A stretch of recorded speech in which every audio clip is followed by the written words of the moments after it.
आज रास्ता बना लिया है, कल मंजिल जरूर मिल जाएगी। हौसलों की यह राह एक दिन जरूर रंग लेकर आएगी। ऐसा ही कुछ कर दिखाया कैथल के दिल्ली पब्लिक स्कूल के बच्चों द्वारा, जहां पर 12th के रिजल्ट की बात करूं या 10th के रिजल्ट की बात करूं, बच्चों ने जो है वो अचीवमेंट हासिल की है और कैथल का नाम जो है वो रोशन किया है, परचम लहराया है। जहां पर हरियाणा का नाम रोशन अर्पणदीप द्वारा किया गया था, वहीं पर डिस्ट्रिक्ट टॉपर बनकर कैथल की डीपीएस स्कूल की एक छात्र ने जो है वो नाम रोशन किया है। फिलहाल मौके की तस्वीर आपको दिखा रहे कैथल के दिल्ली पब्लिक स्कूल की, जहां पर तमाम जो है बच्चों को बधाई जो है वो दी जा रही है और लगातार बच्चों को जो है वो उनका स्वागत जो है वो किया जा रहा है। फिलहाल मौके की तस्वीर आपको दिखा रहे, बातचीत करेंगे, क्या कुछ कहना चाहेंगे।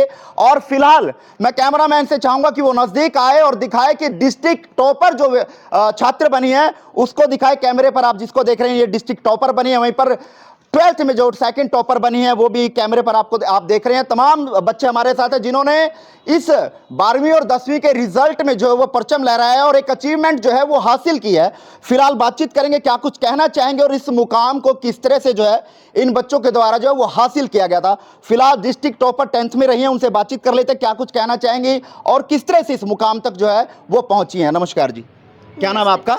मेरा नाम सानवी है। अच्छा सानवी, बताएं कि किस तरह से आपने ये जो है अचीवमेंट हासिल की, किस तरह से आपने स्टडी की और कैसे इस मुकाम को जो है वो आपने हासिल किया। सबसे पहले मैं थैंक्स करना चाहूँगी अपने पेरेंट्स को एंड अपने टीचर्स को। और बस पढ़ते रहो, ऐसा स्मार्ट वर्क भी करो, हार्ड वर्क भी करो।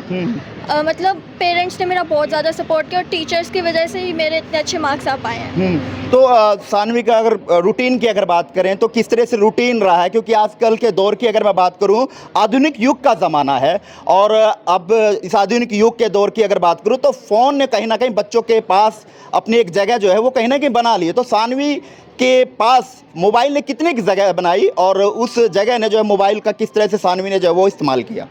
मैंने मोबाइल का इस्तेमाल सिर्फ पढ़ने के लिए किया है और मैक्सिमम आधा घंटा बस एंजॉय करने के लिए। ज़्यादातर मैंने पढ़ाई के लिए यूज़ किया मोबाइल। तो भविष्य की अगर बात करें, फ्यूचर की अगर बात करें तो सानवी क्या बनना चाहती है, क्या ऐसा गोल लेकर चल रही है जिससे कि सानवी जो है वो अचीव करना चाहती है? मैं सिविल सर्विसेज में सर्व करना चाहती हूँ, मैं आईएएस ऑफिसर बनना चाहती हूँ। अगर स्कूल की बात करें, डीपीएस स्कूल की बात करें, स्टाफ की बात करें, टीचर्स की बात करें, तो किस तरह का उनका सहयोग रहा, किस तरह से यहाँ पर जो है वो स्टडी करवाई जाती है, किस तरह से समझाया जाता है? समझाते बहुत अच्छा है, पढ़ाई बहुत अच्छी है और मोटिवेशन भी मुझे बहुत मिली है। चलिए फिलहाल सानवी के पेरेंट्स भी मेरे साथ है, जान लेते हैं। बताएं सर, क्या कुछ कहना चाहेंगे? एक मुकाम जो है आज बिटिया ने हासिल किया है और उसको लेकर कितनी खुशी है और क्या कुछ कहना चाहेंगे? सर मैं पहले तो सभी टीचर्स का और स्पेशली सानवी की मदद का थैंक्स कहूँगा, जिनकी वजह से आज सानवी ने मुकाम हासिल किया। तो क्या मन में सोच लेकर चले हैं जब सानवी ने जन्म लिया? क्या सोच आपने जो है उस समय धारण की थी और आज उस सोच को लेकर सानवी कितना जो है वो उस राह पर जो है वो चल रही है? सर शुरू से हमने बिटिया को अनमोल समझा है और बिटिया सच में अनमोल होती है। लेकिन खासतौर पर उन व्यक्तियों के लिए भी ये कहीं ना कहीं धारणा, जो लोग बेटियों को बहुत समझते हैं उनके लिए भी कहीं ना कहीं ये जवाब है कि जो लोग बेटियों को बहुत समझते हैं, बेटियों को गर्भ में जो है वो मारने का प्रयास करते हैं, नहर नाली में फेंकते हैं, तो एक जीता जागता उदाहरण है कि जहाँ पर आप इस तस्वीर में अगर देखेंगे तो तकरीबन परसेंटेज की बात करूँ तो बेटियाँ जो हैं वो यहाँ पर परचम लहराती हुई साफ तौर पर देखी जा सकती हैं। तो फिलहाल जिन्होंने सेकंड टॉपर जो है +2 में किया है वो भी हमारे साथ बातचीत कर लेते हैं। क्या नाम आपका? आयुषी, बताएं क्या कुछ कहना चाहेंगे, किस तरह से यहाँ तक पहुँचे, किस तरह किस का सपोर्ट रहा? मेरे पेरेंट्स का, गॉड का और मोर ओवर मेरे टीचर्स का, every single teacher, my parents, they supported me. मतलब उनके बिना तो शायद हो ही नहीं पाता ये। तो किस तरह से रूटीन रहता था सानवी आपका और किस तरह से जो है वो आपने इस मुकाम को हासिल किया? मैं अगर कहूँ, मैं रेगुलर, मतलब अगर आपका ना कोई 10 मार्क्स का भी टेस्ट है ना, मैं बस सिर्फ ये कहना चाहूँगी कि उसके लिए भी ना आप ऐसे प्रिपेयर करो एज इफ वो आपका बोर्ड एग्जाम है। अगर आप ऐसे, मतलब ऐसा कहते हैं ना गली क्रिकेट खेल रहे हैं, वो अगर आप ढंग से खेलोगे तो आपके टेस्ट मैच में हो ही नहीं सकता कि आप फेल हो जाओ या फिर आप कहीं भी लैक करो। तो मतलब एवरी सिंगल टेस्ट, पीटी और मे बी सितंबर एग्जाम्स, सबके लिए बहुत अच्छे से प्रिपेयर करो एंड यू। भविष्य में बनना क्या चाहते हैं, क्या सोच लेकर चले हैं, क्या बनना चाहती हैं? मतलब प्रोफेशनल साइड पे ही जाना है, अभी सीए या फिर सीएफए सोच रहे हैं कि करें। तो उस फील्ड में कहीं ना कहीं मुकाम जो सपना सजोया हुआ है। हाँ जी। तो तमाम वो बच्चे आपको देख रहे होंगे, वो लोग भी देख रहे होंगे जिनके बच्चे मेहनत कर रहे हैं या जो बच्चे मेहनत कर रहे हैं, उनको क्या संदेश आपकी ओर से रहने वाला है ताकि वो भी हिम्मत ना हारें, जो अभी रह गए हैं वो हिम्मत ना हारें, भविष्य में वो और मेहनत करें और जो अचीवमेंट हासिल, जो सपना उन्होंने सजोया वो कहीं ना कहीं उसको पाएँ? रेगुलरिटी बहुत इंपॉर्टेंट चीज़ है, मतलब आपको बस रोज़ का काम रोज़ करना है, that's it, and you will be in the place of me, I guarantee that. बस रेगुलरिटी रखिए।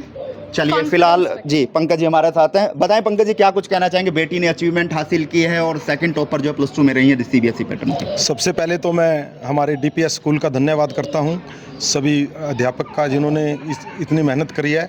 उसके बाद अभी मैं पीछे, जब हम हो रही थी सेरेमनी, तो मैं सबसे पीछे वाली सीट पे बैठा था, तो मैंने वहाँ बैठकर महसूस किया कि इंसान सबसे पीछे सीट पे भी आगे कैसे बैठ सकता है। वो बच्चों की मेहनत से आज हम सबसे अगली सीट पे बिठा दिए। तो इसके लिए मैं अपनी बेटी का बहुत बहुत शुक्रगुजार हूँ जो इसने इतनी मेहनत करी है, और ये बहुत लगन से पढ़ती थी, शुरू से ही इसकी पढ़ाई में बहुत ध्यान है। 5वीं क्लास से ये रैंकिंग में है और डीपीएस स्कूल में ही है, 5वीं क्लास से ही है, तो हर बार रैंकिंग में ही है। 10वीं में भी ये डिस्ट्रिक्ट टॉपर रही सेकंड, और +1 में भी फर्स्ट आई थी, और आज स्कूल में भी इसने टॉप किया है, जो तीनों हमारे सेशन थे, और आज डिस्ट्रिक्ट सेकंड टॉपर आई है। तो उसके लिए मैं पूरे स्टाफ को और सबको बधाई देता हूँ। धन्यवाद। पंकज जी क्या कहना चाहेंगे? वो पेरेंट्स भी देख रहे होंगे जो बेटियों को बोझ मानते हैं। आज के दौर में खैर इतना नहीं है, लेकिन कुछ परसेंटेज अब भी बाकी है, क्योंकि पिछले 10-12 दिन की अगर बात करें तो कोई बेटियां जो वो कभी नहर में मिलती हैं, कहीं कहीं मिलते हैं। तो उन पेरेंट्स को क्या कहना चाहेंगे जो बेटियों को बोझ मानती हैं, और आज देखा जा रहा है कि आपकी बेटी ने परचम लहराया, तो वो लोग क्या, उनको क्या संदेश आपके लिए? देखो, जिसके पास एक बेटा और एक बेटी होती है वो तो भाग्यशाली होते हैं, लेकिन मैं मानता हूँ जिसके पास 2 बेटी और 1 बेटा होता है वो सौभाग्यशाली होता है। मैं तो अभी भाग्यशाली हूँ, मेरे पास 2 बेटियाँ होनी चाहिए थी, मैं सौभाग्यशाली होना चाहता था। तो मैं तो ये चाहता हूँ जो बेटियों को बोझ मानते हैं वो खुद ही इस धरती पे बोझ हैं। बेटियाँ कभी बोझ नहीं हैं, बेटियाँ तो हमारा बोझ उतारने के लिए आई हैं। चलिए फिलहाल हमारे साथ वो टीचर्स भी हैं, प्रिंसिपल मैम है, जिन्होंने इन बच्चों को, इन हीरो को देखा, तराशा और आज तराश कर उस मुकाम तक जो है वो पहुंचा दिया है जहां इन्होंने परचम लहराया और एक अचीवमेंट जो है वो हासिल किया। प्रिंसिपल मैडम हमारे साथ हैं। मैडम क्या कुछ कहना चाहेंगे, बच्चों ने अचीवमेंट हासिल किया है? Actually, it is a great opportunity for the DPS because students have contributed much. There, behind their work, teachers' contribution also there. We have to appreciate both of them. चलिए मैडम हमारे साथ है, madam से बात करते हैं। Madam बताएं किस तरह का बच्चों का स्वभाव रहा, किस तरह से बच्चों को प्रिपेयर किया गया और डीपीएस किस सोच और किस एम को लेकर जो है वो काम करता हुआ नजर आ रहा है? सर, स्कूल का मोटो है सर्विस बिफोर सेल्फ, तो इसी मोटो से हमारा स्कूल आगे चलता है। यही चीज़ें हमने बच्चों में वैल्यूज़ इम्बाइब की हैं।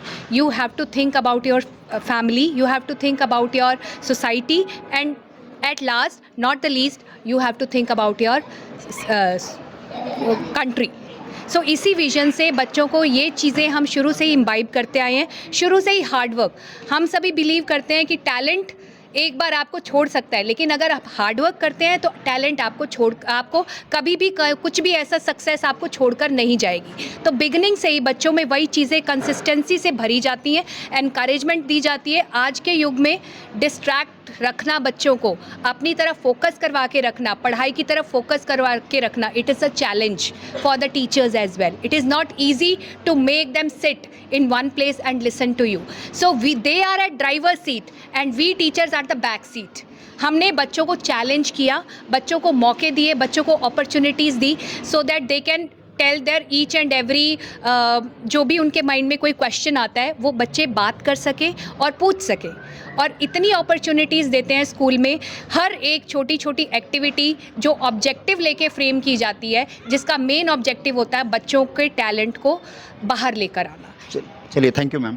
और फिलहाल मौके की तस्वीर हम आपको लगातार दिखा रहे हैं जो कैथल के दिल्ली पब्लिक स्कूल के हैं, जहां बच्चों ने, बेटियों ने जो है वो परचम जो है वो लहराया है और 10वीं और 12वीं के रिजल्ट में जो है वो मुकाम हासिल किया है। आप भी अपने बच्चे को, उनके सपनों को उड़ान पंख लगाना चाहते हैं तो कैथल के दिल्ली पब्लिक स्कूल में आप आ सकते हैं और अपने बच्चों को वो पंख लगा सकते हैं जिससे वो अपने भविष्य को जो है वो चुन सकता है, अपने भविष्य को जो है वो हासिल कर सकता है। फिलहाल मौके की तस्वीर है। आप इस वीडियो कहाँ देखते हैं, कमेंट बॉक्स में राय दीजिएगा और इस वीडियो को शेयर कीजिएगा। नमस्कार।